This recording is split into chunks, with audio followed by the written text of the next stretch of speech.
Voltando aqui ao que nós estávamos comentando, agora eu queria falar em sequência sobre o cuidado que o aconselhador precisa ter consigo mesmo. Na aula passada nós falamos sobre o perfil, as características, como esse aconselhador precisa se comportar na questão moral, preparo, enfim. Agora falamos um pouco como é o comportamento dentro no momento do aconselhamento. Falamos também na aula de hoje sobre a postura pastoral no quesito da psicologia. O pastor não pode usar da psicologia sem que ele tenha esse domínio, sem ter uma formação. Isso é muito perigoso para ele, para o aconselhado, para a própria família do pastor. E falamos sobre esses riscos também. Falamos o porquê que os pastores têm buscado cada vez mais se capacitar nesta área do comportamento humano. Falamos sobre essas mudanças sociais que houve, tem tido nas últimas décadas, né, 30, 40 anos para cá, a mudança social, política, econômica, que interfere na vida das ovelhas, e essas ovelhas trazem essas demandas para o gabinete pastoral, e por isso nós temos uma diversidade de assuntos a ser tratados, como sempre houve, a diversidade de problemas, e mesmo assim a gente sabe que a Bíblia sempre vai ter resposta para o aconselhamento para todas as coisas. Eu lembro, por exemplo, esse é um caso que eu posso falar para poder exemplificar a postura do aconselhado em relação à Bíblia Sagrada no aconselhamento. Eu já disse em algumas pregações, já dei esse testemunho, sobre quando eu tinha mais ou menos 15 a 16 anos de idade, e eu na minha adolescência e juventude, eu sempre estive ligado à igreja, né? Me converti aos 7, e aos 12 anos eu me batizei. De lá para cá, Deus sempre me colocou em uma circunstância de liderança, seja direta ou indireta, ou de estar à frente de pessoas de alguma forma. E aos 15 a 16 anos, eu recebi uma visita de uma pessoa em casa que estava passando problema no seu casamento, já tinha filhos mais velhos do que eu na época, e ele estava pensando em divorciar, porque estava gostando de outra pessoa, e ele chegou e colocou isso para mim e pediu que eu pudesse dar ele um aconselhamento, né? Eu estou aqui resumindo a história. E na época eu nunca tinha nem tocado em uma menina no sentido de namoro, nunca tinha tido nenhum contato com nenhuma experiência nessa área. E eu me lembro que o que eu falei para ele foi muito claro. Depois que ele falou, eu ouvindo, eu sempre fui um bom ouvinte, né? Naturalmente. E ao final que da fala dele, ele até disse, eu nem sei o porquê que eu falei isso para você, mas eu estava precisando falar isso para alguém. E eu falei assim, olha, eu não sei te responder o que o senhor quer que eu te responda, eu nem sei, nunca tive nenhuma experiência, mas eu posso falar o quê? Uma coisa para o senhor, a Bíblia pode te dar uma orientação, o senhor quer que eu leia a palavra para o senhor? Ele então permitiu. Interessante que eu nunca tinha lido nenhum texto que falava sobre conteúdo matrimonial nesse aspecto de divórcio, separação, de infidelidade, nada. Mas exatamente naquele momento, após eu ter orado com ele, pedindo a Deus que pudesse nos dar uma direção, uma palavra, esse senhor não era um senhor evangélico, né? E nem também católico, eu também não ia na igreja nenhuma. E eu pedi a Deus uma direção, e Deus deu. Eu abri a Bíblia, sabe, em Provérbios capítulo 5, que fala sobre a mulher lisonjeia, né? Em que o texto diz que a boca dela sai favos de mel, mas os pés estão firmados sobre o inferno, as mulherinhas que ficam na porta, enfim. Gente, aquela palavra pegou até eu de surpresa. Surpresa, foi assim com ele que eu nunca tinha lido aquele texto e li aquele dia para ele. E Deus então sempre dá uma palavra, Deus sempre tem uma direção. Então o pastor precisa crer na direção que Deus dá por intermédio da sua palavra. O pastor precisa crer naquilo que a Bíblia ensina. O pastor precisa crer naquilo que a Bíblia nos direciona.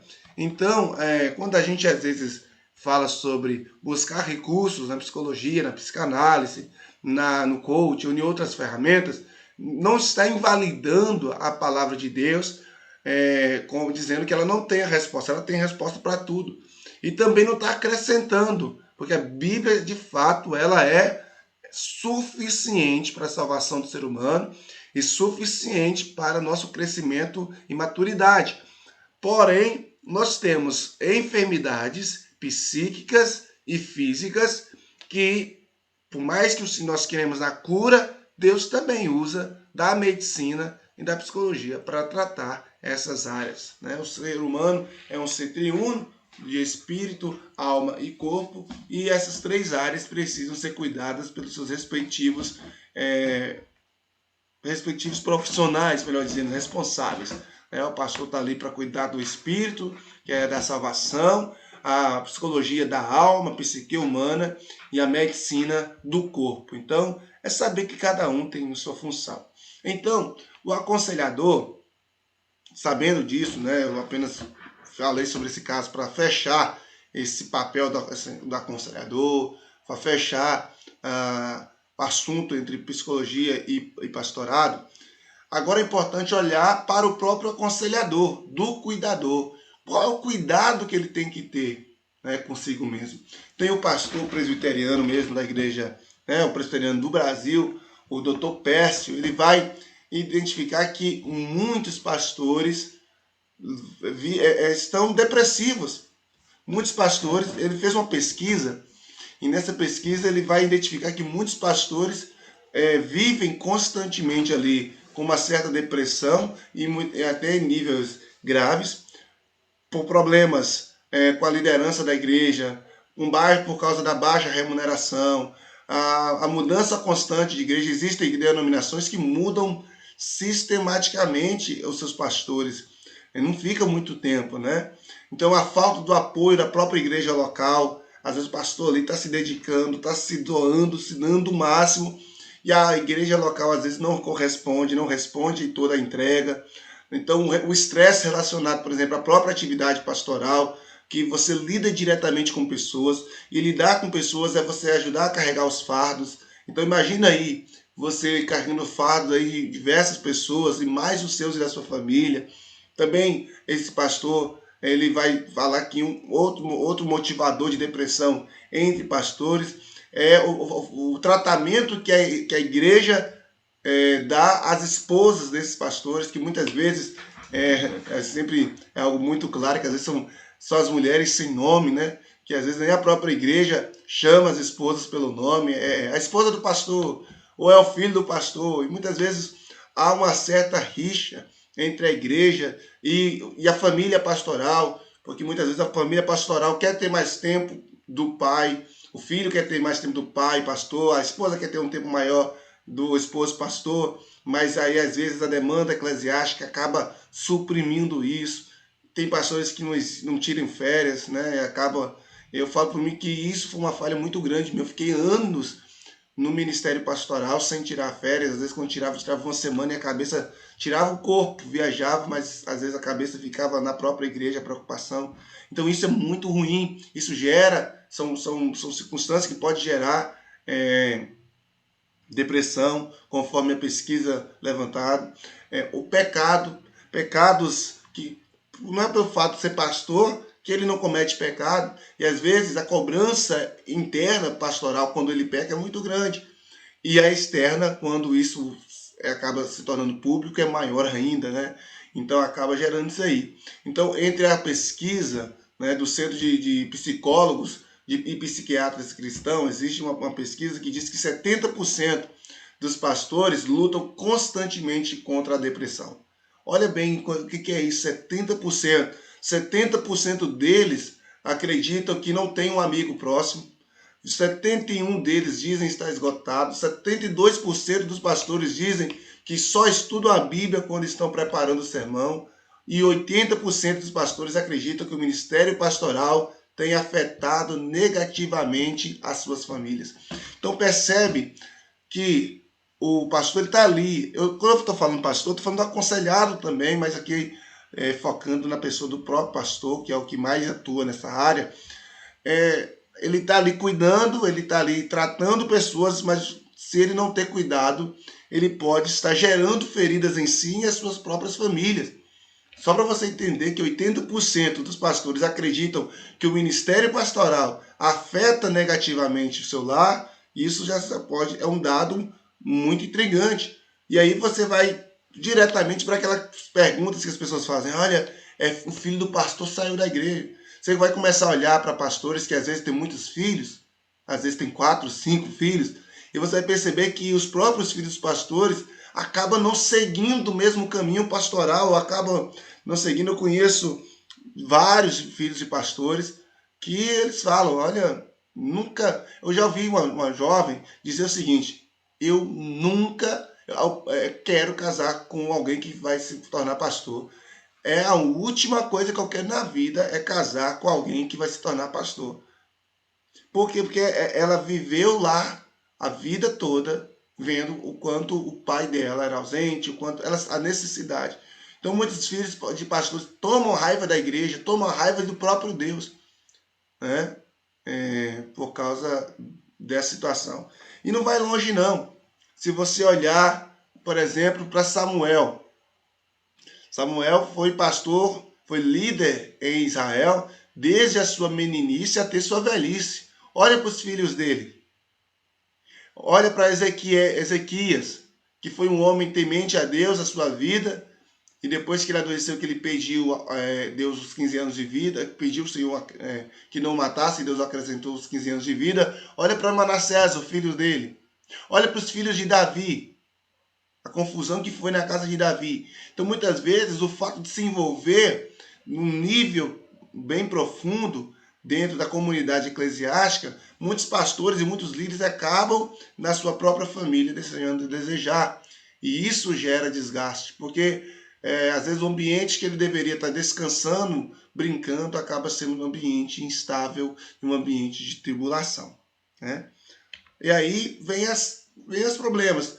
E eu falei da depressão, mas tem um outro fator que eu vou colocar aqui até na tela para vocês. O que seria a síndrome de Burnout? Seria exatamente uma doença que está muito relacionada aí ao trabalho, ou seja, que começou a ser pesquisada justamente por envolver um adoecimento ligado ao labor ocupacional.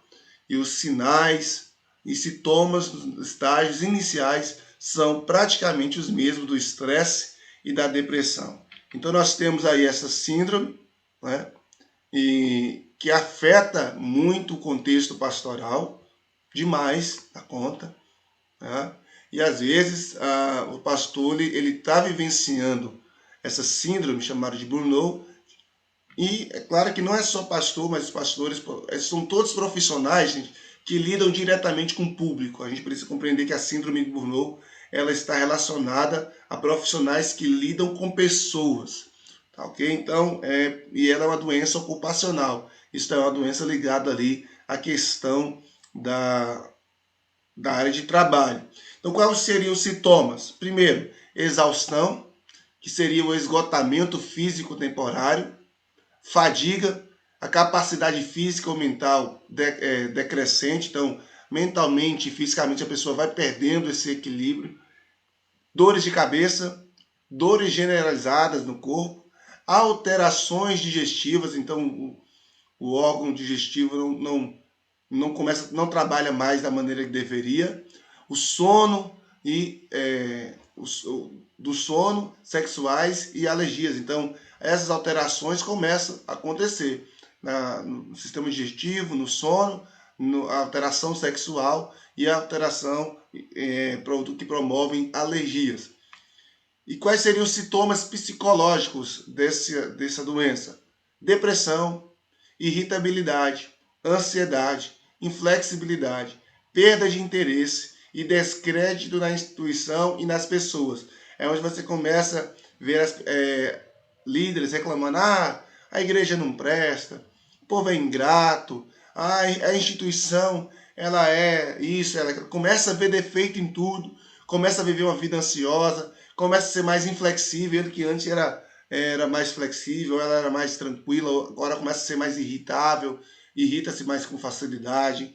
Então, quais seriam os sintomas comportamentais? Eles evitam os irmãos e o contato social, então ele começa a se isolar mais e começa a se esquivar de alguns contatos com pessoas. Porque ele já fala assim, já vai me trazendo problema, já estou com os meus e eu não quero me envolver mais com o problema dos outros. Isso é muito, isso é um sintoma muito evidente. Usa críticas, reclamações, adjetivos depreciativos, resiste a mudanças, transfere responsabilidades, descuida de si mesmo, do lazer, faz automedicação ou estimulantes, apresenta comportamentos de fuga como jogos, celular, internet, pornografia e recusa a ajudar. Gente, isso aqui é muito importante falar sobre essa questão, esses sintomas comportamentais, porque muitos desses sintomas comportamentais as pessoas vão começando a julgar como, fulano está se desviando, o pastor perdeu a espiritualidade. E não sabem eles que tudo isso aqui, por mais que pareça, sim, tem um contexto, tem um pecado que vem, aproveita, é uma porta que se abre para o pecado, quem sabe a liderança começa a passar mais tempo só assistindo Netflix, assistindo jogos, coisas que às vezes o tempo que ele usava antes para promover crescimento espiritual, promover crescimento para a própria comunidade, tempo que ele visitava, ele começa a fugir disso e se refugiar nestas condutas, né? E aí a igreja começa a achar que o pastor ali está pecando, que o pastor está vivendo uma vida que... E a primeira coisa que às vezes muitas instituições e às vezes muitas igrejas fazem é demitir o pastor. Ou às vezes levantar-se, às vezes criticar sem saber que esta liderança está vivendo uma crise, uma doença emocionalmente, né? E eles simplesmente não percebem, e muitas vezes nem o próprio pastor. Ele acha que aquilo ali é que ele está cansado, ele precisa tirar férias, ele precisa fazer... E claro, férias é importante, mas ele já quer abandonar o ministério porque ele acha que o ministério dele já não há mais vocação, já não é mais o chamado dele, não é mais isso que ele quer fazer. Então você vai perceber que é algo muito preocupante e há uma crise que acontece constantemente com lideranças. O termo burnout foi utilizado nos anos 70 para a chamada síndrome da desistência. Olha bem isso aí. De exaustão ou de consumição. Então, síndrome da desistência ou de exaustão da consumição. Em 1986, Malach e Jackson desenvolveram uma definição multidimensional que inclui 3 componentes: exaustão emocional, despersonalização e redução da realização pessoal. Então, Malach e Jackson, eles vão dizer o seguinte, que essa síndrome, por mais que elas tenham esses sintomas dentro da questão comportamental, dentro da questão psicológica e até física, vai ter 3 questões que vai ser responsáveis para acontecimento da síndrome de burnout. Vamos falar então da exaustão emocional. Deixa a pessoa sem lastro, isto é, sem tapa na língua, como diz, né? Fala o que vem na boca, irritada, hipersensível, sem forças para fazer o que anteriormente fazia. Mas o fulano antes era engajado, ele pegava, ele era focado, e agora tá isso, tá dessa forma, o que foi? Ficou preguiçoso? Não, é um cansaço que é maior do que o cansaço físico, pois envolve o que? Isso aqui, ó, lapso de memória, a pessoa começa a esquecer as coisas muito facilmente, ausências, brancos e desconcentração. Às vezes a pessoa está ali, mas ela não está. Ela está em outro mundo, né? Dá um branco, às vezes, vai falar alguma coisa, dá um branco. A pessoa perde a concentração facilmente. Antes que ela era concentrada e agora já está bem menos. Tem um relato de uma enfermeira que ela diz o seguinte, ó: preparar uma injeção se tornou uma tarefa pesada demais E eu antes fazia dezenas por dia. Como pode? Isso é, eu fazia dezenas de injeção por dia e hoje uma injeção que eu vou fazer já me enche a paciência, já é algo tão ruim para mim. Segundo fator, a despersonalização. Isto é, se refere à dificuldade de relacionamento com colegas de trabalho, de familiares ou com pessoas que seriam as que deveriam receber seus cuidados. Uma médica estava com burnout e ela disse: quando eu dei por mim, estava gritando com a mãe de um paciente.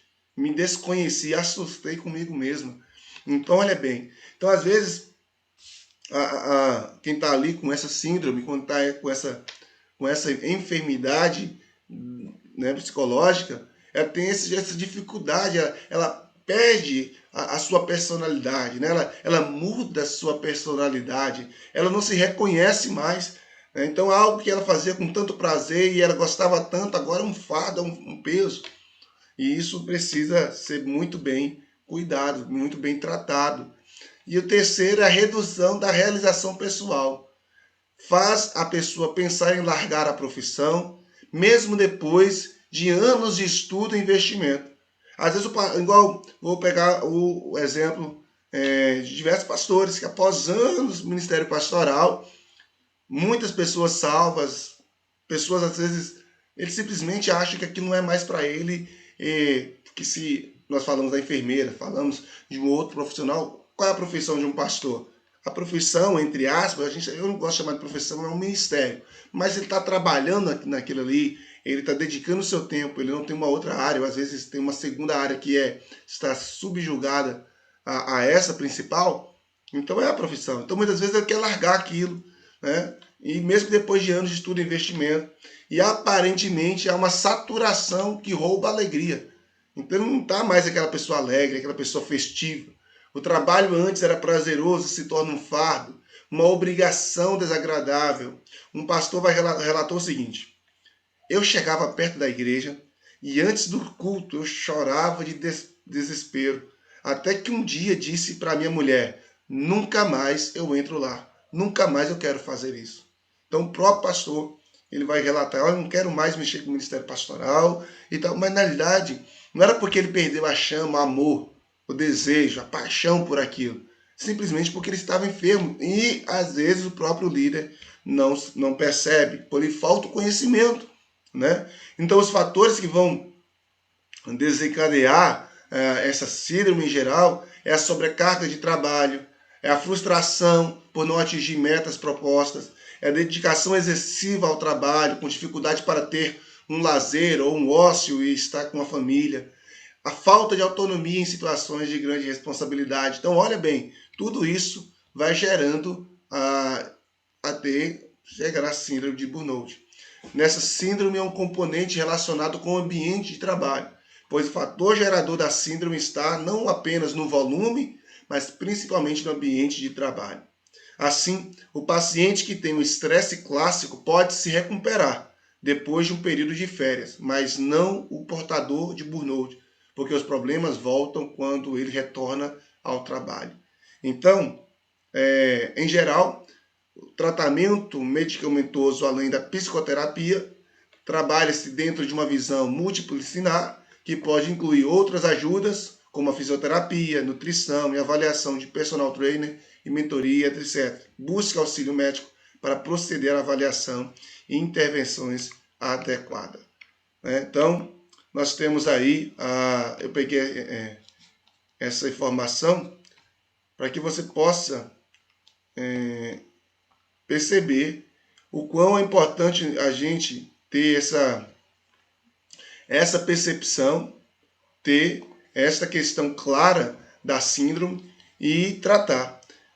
Porque às vezes o que é tratado pela igreja ou pelo próprio pastor como um simples desânimo ministerial, o que é tratado pelo pastor e pela igreja como uma simples situação, na realidade é algo complexo e que precisa de um auxílio. Então o cuidador precisa ser cuidado também. Eu gosto muito do texto do livro de Atos, quando Paulo vai dizer para a igreja, para os presbíteros da igreja de Éfeso: olha, cuidem de ti e do rebanho que está sobre a sua responsabilidade.